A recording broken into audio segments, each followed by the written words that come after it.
তালা কলরোয়ার উন্নয়নের স্বার্থে ধানের শীষে ভোট দিন, বললেন ধানের শীষের প্রার্থী হাবিবুল ইসলাম হাবিব।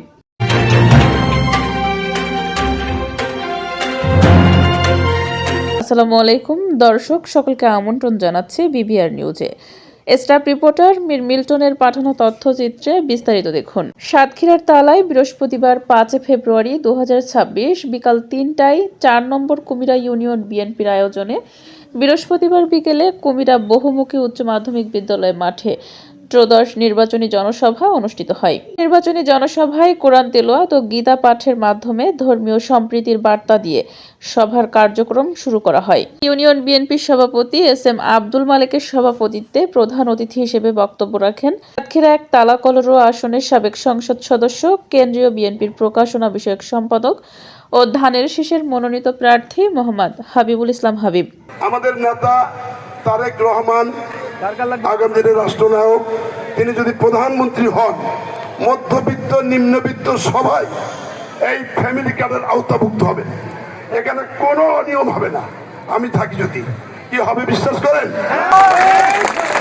2,500 টাকা করে পাবেন, 2,500। এ সময় তিনি বলেন, বিগত 17 বছর ধরে তালা কলরোয়ার উল্লেখযোগ্য কোনো উন্নয়ন হয়নি।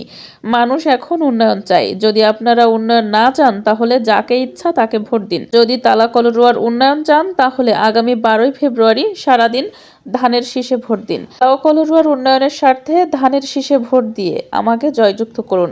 আমি কথা দিচ্ছি আগামী দিনে মুসলমান, হিন্দু, বৌদ্ধ, খ্রিস্টান, জামাত সহ সকল শ্রেণীর মানুষের নিয়ে কাজ করব।